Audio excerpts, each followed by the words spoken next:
Hey, you know what? অ্যাডমিশনে short tricks বা technique তাদের জন্যই যাদের হচ্ছে বেসিক আগে থেকেই ভালো। কিন্তু তুমি এইচএসসি 26 ব্যাচে যে শিক্ষার্থী আছো, তোমার তো বেসিকই দুর্বল। সো তোমার যে বেসিক দুর্বল থাকে, তুমি কিভাবে আশা করছি যে শর্ট টেকনিক বা শর্ট ট্রিক্স দিয়ে তুমি অনেক ভালো করতে পারবে? সো বুঝতেই পারছো, যেহেতু তোমার বাংলা ইংলিশ আগে পড়ে এসেছো, এখন জিকে এবং আইকিউ তোমার জন্য কি একটা নতুন বিষয়। সো আজকে আইকিউ বা মানসিক দক্ষতা বা মেন্টাল এবিলিটি যাই বলো না কেন, তারই একটা ছোট প্রশ্ন আমরা সমাধান করবো, এবং এই টাইপের প্রশ্ন জাহাঙ্গীরনগর বিশ্ববিদ্যালয়, চট্টগ্রাম বিশ্ববিদ্যালয় এবং তোমরা যারা আইবিএ তে পরীক্ষা দাও, আইবিএ তে কিন্তু আইকিউ এর ইংলিশ যে অ্যানালিটিক্যাল বিষয়গুলো কিন্তু এই টাইপের কোয়েশ্চেন হয়ে থাকে, এবং ম্যাথে তো থাকেই। সো বুঝতেই পারছো, শুধু কিন্তু তা নয়, আর্মি আইবিএ বলো, এখন তুমি ঢাকা ইউনিভার্সিটির মতো একটা জায়গাতেও দেখা যাচ্ছে যে গতবার অন্যরকম কোয়েশ্চেন হয়েছে। 30টা জিকে প্রশ্নের মধ্যে একটা আইকিউ, একটা ম্যাথ, এবং হচ্ছে কি একটা কি দিয়ে দিয়েছে তোমার হচ্ছে একটা তোমার আইসিটির একটা প্রশ্ন দিয়ে দিয়েছে। তার মানে বুঝতে পারছো যে ঢাকা ইউনিভার্সিটি কোয়েশ্চেন কি কত ভার্সেটাইল টাইপের করে ফেলেছে। সো তুমি প্রস্তুতি এমন ভাবেই নিবা যেন কি তোমার সব ধরনের সবকিছু কি একদম কভার হয়ে যায়। তাহলে চলো আমরা কোয়েশ্চেনটা দেখি যে একটি ঘড়ি 10% ক্ষতিতে বিক্রয় করা হলো, বিক্রয় মূল্য 45 টাকা বেশি হলে 5% লাভ হতো, ঘড়িটির ক্রয় মূল্য কত? সো দেখো, লাভ ক্ষতির একটা টপিক, কিন্তু এটা কি অনেক সময় মানে ম্যাথের টপিক হলেও কি আইকিউ বা মানসিক দক্ষতার মধ্যে চলে আসে। তাহলে দেখো, ক্রয় মূল্য যে বিষয়টা আছে না, একটা জিনিস মনে রাখবা যে লাভ ক্ষতি সবসময় কিসের উপর নির্ভর করে? ক্রয় মূল্যের উপর। লাভ ক্ষতি, লাভ বা ক্ষতি কার উপর নির্ভর করে?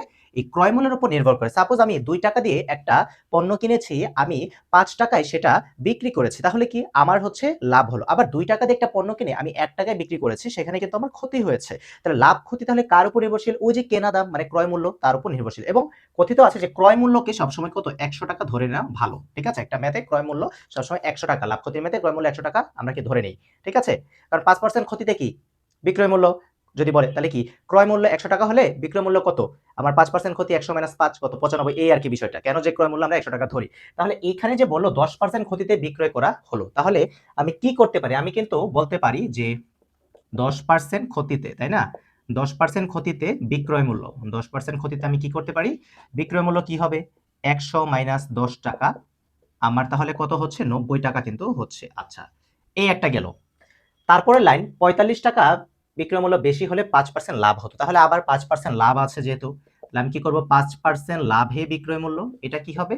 লাভ হলে যোগ, ক্ষতি হলে বিয়োগ, এই একটা বিষয়। তাহলে 100 প্লাস 5 টাকা, তাহলে হয়ে যাচ্ছে কত? 105 টাকা। ওকে, তাহলে এখানে যেহেতু আমি কয়টা বিক্রয় মূল্য পেলাম? 2টা বিক্রয় মূল্য পেলাম। তাহলে আমি কিন্তু বিক্রয় মূল্য কম না বেশি, এই কিন্তু একটা বিষয় আমরা বুঝতেই পারছি। তাহলে যেহেতু আমাকে কোশ্চেনটা করছে এরকম যে বিক্রয় মূল্য এত টাকা বেশি হলে ক্রয় মূল্য কত হবে, তাহলে আমি আগে এই 2টা বিক্রয় মূল্যের পার্থক্য বের করি। আমি যদি 2টা বিক্রয় মূল্যে কি করি পার্থক্য, যে 105 মাইনাস কি 90 টাকা, তাহলে আমার কত টাকা হচ্ছে? এখানে 15 টাকা কিন্তু হচ্ছে। তার মানে আমি কি বলতে পারি যে বিক্রয় মূল্য যদি কি হয় 15 টাকা, এই যে 15 টাকা বেশি হয়, তাহলে ক্রয় মূল্য কত? 100 টাকা। আমি আগেই বলেছি তোমাদেরকে যে ক্রয় মূল্য কত ধরে নেব আমরা? 100। বা কেন ধরবো সেটাও বলেছি। তাহলে যদি বিক্রয় মূল্য 15 টাকা বেশি হয়, তাহলে ক্রয় মূল্য হচ্ছে 100 টাকা। 1 টাকা বেশি হলে কত? এবং এইখানে যেটা বলছে যে এই যে 45 টাকা বেশি হলে কত, সেইটা কি হবে? তাহলে আমি কি করতে পারি? আমি সুন্দর মতো করে কিন্তু বলতে পারি যে বিক্রয় মূল্য কি 15 টাকা বেশি হলে, 15 টাকা বেশি হলে ক্রয় মূল্য কত? ক্রয় মূল্য হচ্ছে 100 টাকা, যেটা বললাম। তাহলে বিক্রয় মূল্য 1 টাকা বেশি হলে ক্রয় মূল্য কত? 100 বাই হচ্ছে কত? 15 টাকা। তাহলে বিক্রয় মূল্য কত টাকা বেশি? 45 টাকা বেশি হলে কি হবে? 100 গুণ 45 বাই হচ্ছে কত? 15। এগুলো কিন্তু ক্যালকুলেটর লাগে না, অ্যাডমিশনে ক্যালকুলেটর নট অ্যালাউড। সো 15 টাকা 15 15 3 45, তাহলে 3 আর 100 গুণ করে কত? 300 টাকা। And here is the correct answer. The final answer is given. So এই যে বিষয়টা দেখো তোমরা, এই যে একটা যে করলাম, এটা কি খুব কঠিন লাগলো ভাইয়া?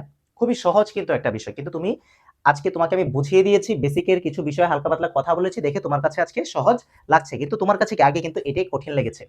এখন তোমাদের সবার যে প্রশ্নটা ভাইয়া, অ্যাডমিশনের সময় থাকে সর্বোচ্চ একটা প্রশ্নের জন্য 1 মিনিট বা তারও কম, 50 সেকেন্ডও বা হচ্ছে কি দেখা যায় পাই না আমরা, বা 30 সেকেন্ড হতে পারে। তাহলে আমি কিভাবে এই বিষয়টা আমি এত ডিটেলসে করব?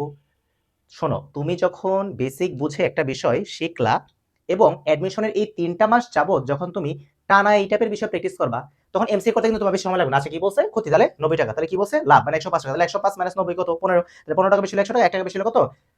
45 টাকা বেশি লক্ষ্য তুমি কিন্তু দেখো 10 সেকেন্ড 20 সেকেন্ড সর্বোচ্চ 30 সেকেন্ডে কিন্তু করে ফেলতে পারতেছো। এটা প্র্যাকটিস, একটা কথা আছে না যে practice makes man perfect. So তোমাকে প্র্যাকটিস করতে হবে, প্র্যাকটিস করলে কি করতে পারবা, তুমি শাইন করতে পারবা। সো এই হচ্ছে বিষয়টা।